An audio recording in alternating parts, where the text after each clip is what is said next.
आज की वीडियो में हम सीखने वाले हैं बीमा और बीमीय सूत्र क्या होते हैं। इन्हें आसान तरीके से बनाना भी सीखेंगे और साथ ही साथ हम इन राशियों के मात्रकों को भी जानेंगे। ये फिजिक्स का ऐसा टॉपिक है जो लगभग सभी एग्ज़ाम्स जैसे NTPC, SSC, teaching exams, group D और 11th-12th इन सभी में इससे रिलेटेड क्वेश्चन हमें देखने को मिल ही जाते हैं। जब हम बीमीय सूत्र की बात करते हैं तो हम इसे इंग्लिश में कह देते हैं डायमेंशन फार्मूला।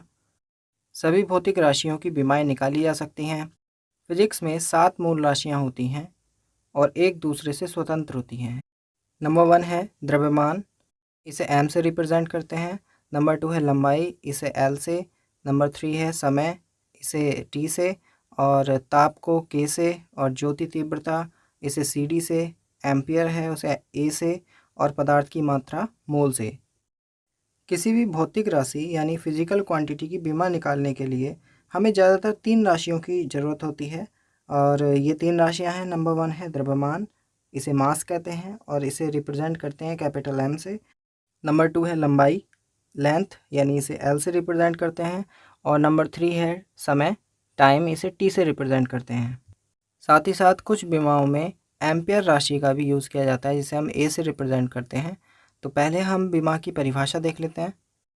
किसी भौतिक राशि की बीमाएँ बेघाते होती हैं जिन्हें उस राशि के मात्रकों को व्यक्त करने के लिए मूल मात्रकों पर चढ़ाते हैं, अर्थात ये द्रव्यमान, लंबाई और समय की घातें होती हैं। इन भौतिक राशियों की बीमाएँ बनाने के लिए हमें इनके सूत्र या मात्रकों का ज्ञान होना आवश्यक है। इनमें से अगर कोई भी हमें पता होता है, चाहे वो मात्रक पता हो चाहे उसका सूत्र पता हो, तो हम उनके बीमीय सूत्र ज्ञात कर सकते हैं। जैसे हमारी पहली राशि है क्षेत्रफल, तो क्षेत्रफल के लिए हमें सूत्र पता होता है, लंबाई गुणा चौड़ाई। अब चाहे कोई भी दूरी हो, उस दूरी के लिए हम L लिखते हैं। और लंबाई क्या है? एक दूरी। उसी तरीके से चौड़ाई भी क्या है? एक दूरी, उसके लिए भी L लिखेंगे। और जब हम इन दोनों को अटैच कर देंगे तो हमारी बीमा आएगी निकल के L2। तो हमारा जो क्षेत्रफल है, क्षेत्रफल की जो बीमा है वो क्या होती है? L2।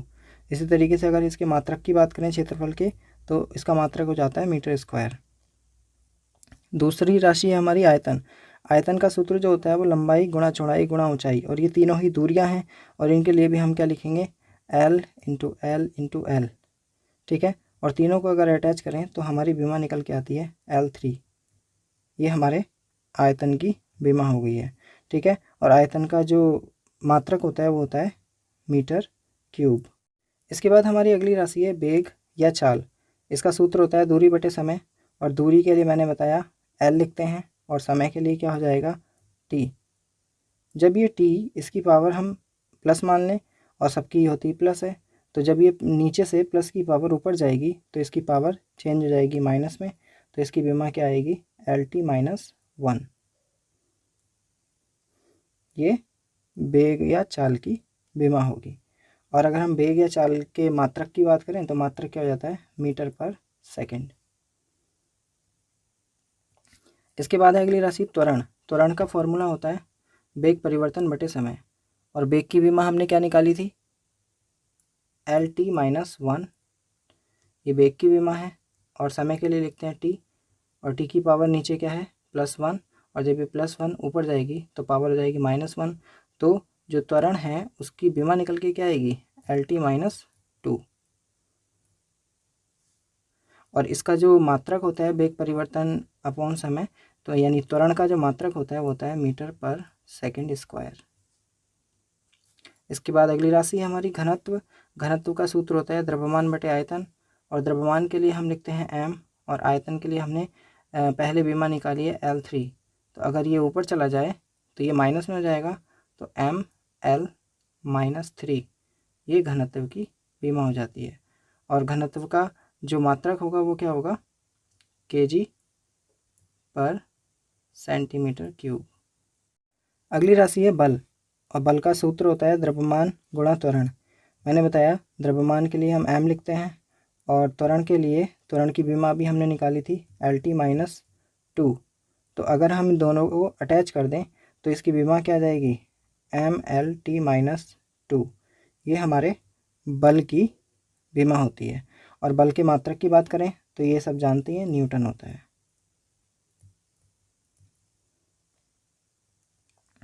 इसके बाद अगली राशि है कार्य। कार्य के लिए सूत्र होता है बल गुणा विस्थापन। बल के लिए अभी हमने विमा निकाली mL/t-2, और विस्थापन क्या है, एक दूरी, उसके लिए क्या जाता है L।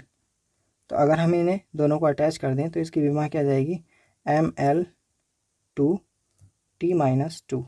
ये कार्य की विमा है, और कार्य का जो मात्रक होगा वो होगा जूल। इसके बाद है गतिज ऊर्जा। गतिज ऊर्जा के लिए देखो, गतिज ऊर्जा का फॉर्मूला होता है 12 mv²। तो इसमें आगे जो नंबरिंग होती है उसे हम छोड़ देते हैं। m क्या है यहाँ पे, द्रव्यमान, इसके लिए m लिख लेते हैं। और v क्या है, चाल, और चाल की विमा क्या आई थी Lt-1, और उसका क्या है स्क्वायर। तो इसकी जो गतिज ऊर्जा है इसकी विमा क्या हो जाएगी mL/t-2। ये गतिज ऊर्जा की विमा हो जाएगी, और गतिज ऊर्जा का मात्रक भी क्या होता है जूल। अगली राशि है शक्ति। शक्ति का सूत्र होता है कार्य बटे समय। कार्य के लिए अभी हमने विमा निकाली, क्या थी mL/t-2। ये कार्य की विमा हो गई, और अपॉन में समय, समय के लिए होता है t। अब ये जो t है, t की पावर 1 होती है, और जब नीचे से ऊपर जाएगी तो ये क्या हो जाएगी माइनस में। तो इसकी विमा, जो शक्ति की विमा है, वो निकल के क्या आएगी mL/t-3। ये शक्ति की विमा हो गई, और शक्ति का मात्रक आप जानती हैं वाट होता है। इसके बाद अगली राशि है संवेग। संवेग का सूत्र होता है द्रव्यमान गुणा वेग। द्रव्यमान के लिए मैंने बताया विमा क्या होती है m, और इनटू वेग के लिए क्या होती है Lt-1। और जब हम इसे अटैच कर देंगे तो क्या हो जाएगी mL/t-1। ये संवेग की विमा होगी, और संवेग का मात्रक क्या होता है किलोग्राम मीटर पर सेकेंड। इसके बाद अगली राशि है स्थितिज ऊर्जा। स्थितिज ऊर्जा का सूत्र होता है द्रव्यमान गुणा त्वरण गुणा दूरी। तो द्रव्यमान की विमा मैंने बताई m होती है, त्वरण की अभी निकाली थी हमने Lt-2, और दूरी के लिए हम लिखते हैं L। अगर हम तीनों विमाओं को अटैच कर दें तो इसकी विमा निकल के क्या आएगी mL/t-2। ये क्या हो गई स्थितिज ऊर्जा की विमा हो गई, ठीक है। और स्थितिज ऊर्जा का जो मात्रक होता है वो भी क्या होता है जूल। इसके बाद अगली राशि है आवेग। आवेग का सूत्र होता है बल गुणा समय। बल के लिए हमने विमा निकाली थी mL/t-2, ये बल की विमा आई थी, और इनटू समय के लिए लगाते हैं हम t। और जब ये t और ये mL/t-2 अटैच होगा तो ये t प्लस के है, ये माइनस के है, तो यहाँ पे क्या बचेगा mL/t-1। ये आवेग की विमा हो जाएगी, ठीक है। और आवेग का मात्रक क्या होता है न्यूटन सेकेंड। इसके बाद अगली राशि है हमारी दाब। दाब का फॉर्मूला होता है बल बटे क्षेत्रफल, और बल की विमा अभी हमने बताई, बल की विमा होती है mL/t-2, और बटे क्षेत्रफल की विमा क्या होती है, क्षेत्रफल की विमा हमने सबसे पहले निकाली थी L2। जब ये नीचे से ऊपर जाएगा तो इसमें क्या, इसकी विमा क्या हो जाएगी mL-1t-2। ये दाब की विमा हो गई, और दाब का मात्रक क्या होता है पास्कल। अगली राशि है पृष्ठ तनाव। पृष्ठ तनाव का सूत्र होता है बल बटे लंबाई। बल की विमा होती है mL/t-2, और बटे लंबाई के लिए L लिखते हैं। L जब ऊपर जाएगा माइनस में, या फिर हम इस L से इस L को कैंसिल भी कर सकते हैं, तो विमा क्या निकल के आएगी m/t-2। ये पृष्ठ तनाव की विमा हो गई, और पृष्ठ तनाव का जो मात्रक होगा वो होता है न्यूटन पर मीटर।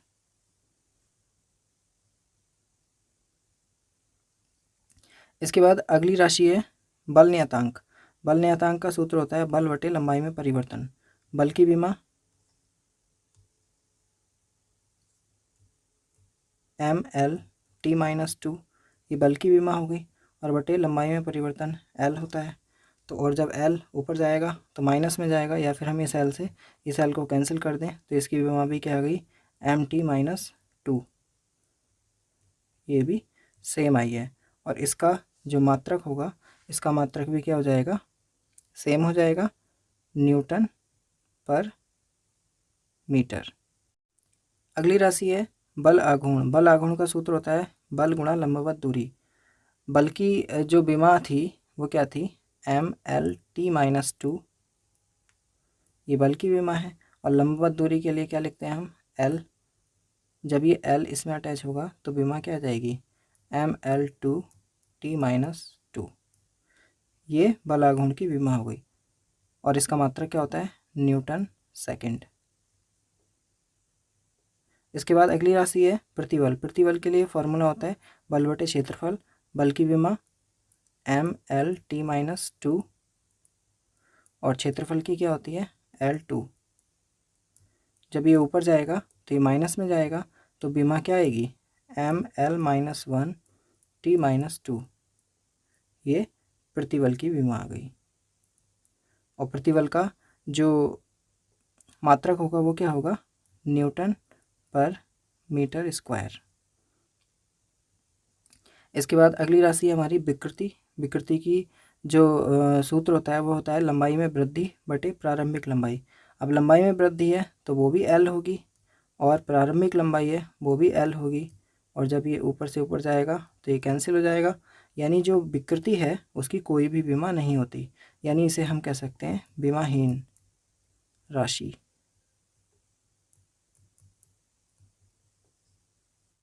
नंबर 19 पे आ जाते हैं। 19 पे दे रखी है हमें प्रत्यास्थता गुणांक। और प्रत्यास्थता गुणांक का सूत्र होता है प्रतिबल बटे विकृति। और प्रतिबल का जो फॉर्मूला होता है, या फिर हम कह सकते हैं जो विमीय सूत्र है वो था mL-1t-2।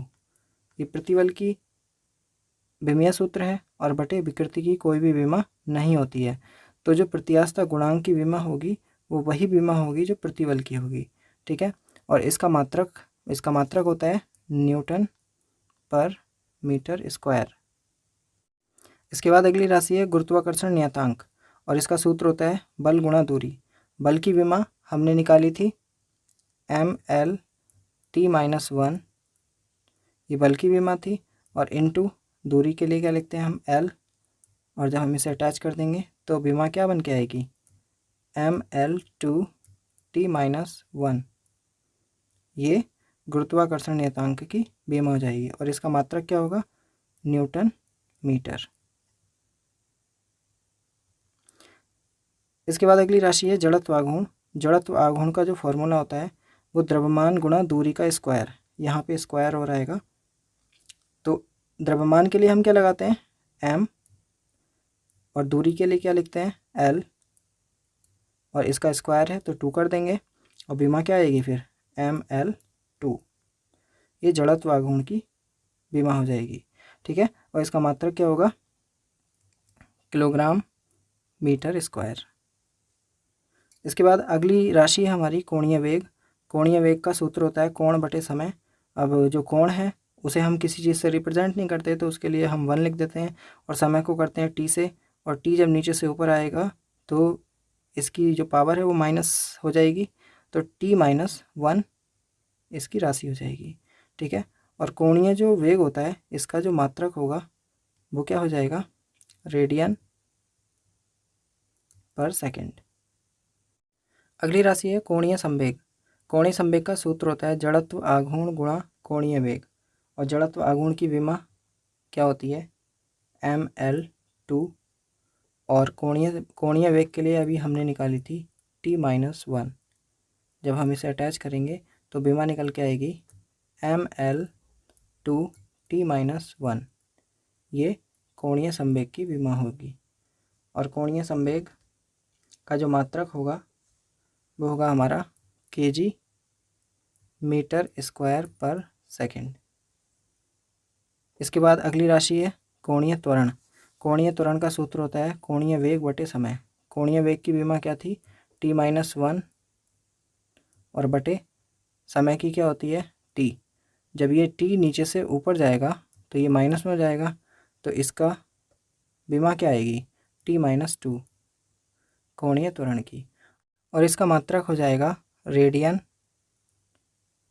पर सेकंड स्क्वायर। इसके बाद अगली राशि है विशिष्ट ऊष्मा, और विशिष्ट ऊष्मा के लिए फॉर्मूला होता है ऊष्मीय ऊर्जा बटे, ये बटे में ही है, द्रव्यमान गुणा ताप वृद्धि।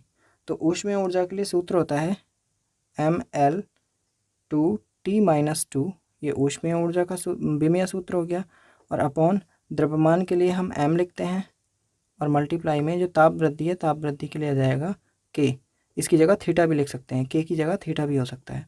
तो इसकी विमा क्या हो जाएगी, m से तो m हट जाएगा, तो विमा क्या हो जाएगी L/T-2 K-1, ये विशिष्ट ऊष्मा की विमीय सूत्र हो जाएगा।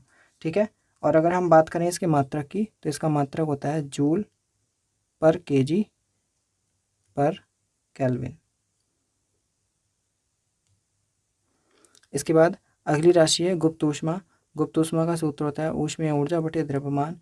ऊष्मीय ऊर्जा की विमा वही होगी Ml/T-2 और अपॉन में द्रव्यमान के लिए m, इस m से m हट जाएगा, तो विमा क्या आ जाएगी L/T-2। ठीक है, ये गुप्त ऊष्मा की विमा हो गई, और गुप्त ऊष्मा का जो मात्रक होगा वो क्या होगा, जूल पर kg। इसके बाद अगली राशि है बोल्ट्जमैन नियतांक। बोल्ट्जमैन नियतांक का सूत्र क्या होता है, ऊर्जा बटे ताप, और ऊर्जा की विमा क्या होती है Ml/T-2 और अपॉन ताप के लिए हम क्या लिखते हैं k। ठीक है, या फिर हम थीटा भी लिख सकते हैं, और जब ये इसे हम अटैच करेंगे ऊपर की तरफ, तो इसकी विमा क्या निकल के आएगी Ml/T-2 K-1। ठीक है, और इसका जो मात्रक हो जाएगा वो मात्रक क्या होगा, जूल पर केल्विन। इसके बाद अगली राशि है गैस नियतांक। इसका सूत्र होता है दाब गुणा आयतन बटे ताप।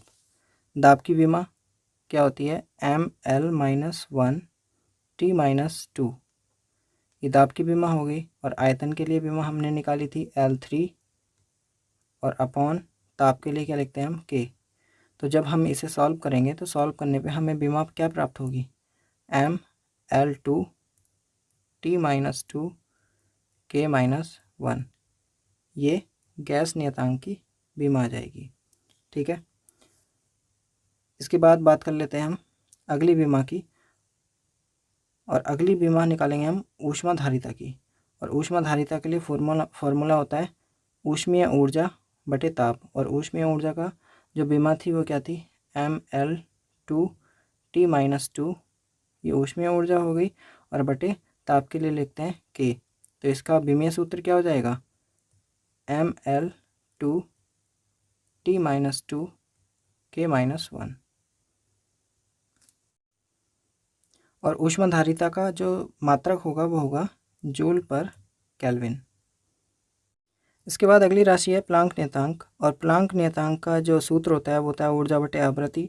ऊर्जा की विमा आपको पता है Ml/T-2 होती है, और अपॉन में आवृत्ति की होती है T-1, और जब T-1 नीचे माइनस का ऊपर प्लस में जाएगा, तो ऊपर वाले में से माइनस हो जाएगी, यानी विमा क्या हो जाएगी Ml/T-1। इसके बाद अगली राशि है वेग प्रवणता। इसके लिए सूत्र होता है वेग परिवर्तन बटे दूरी। वेग परिवर्तन के लिए विमा आई थी L/T-1, और अपॉन दूरी के लिए लिखते हैं हम L, और जब ये L ऊपर जाएगा तो इस L से L कैंसिल, तो विमा क्या आ जाएगी T-1। ठीक है, और वेग प्रवणता का मात्रक हो जाएगा सेकंड इनवर्स, या पर सेकंड, या प्रति सेकंड बोल सकते हैं, प्रति सेकंड। 32 नंबर पे है श्यानता गुणांक, और श्यानता गुणांक का सूत्र होता है बल बटे क्षेत्रफल, और इस पूरे के बटे में वेग प्रवणता।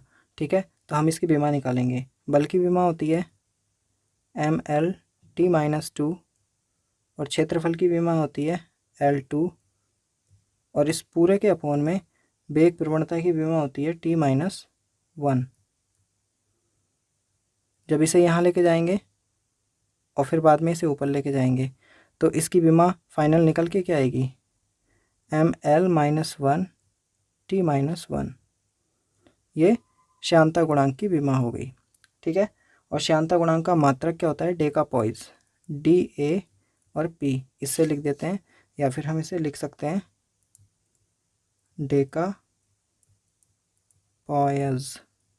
डेकापॉइज।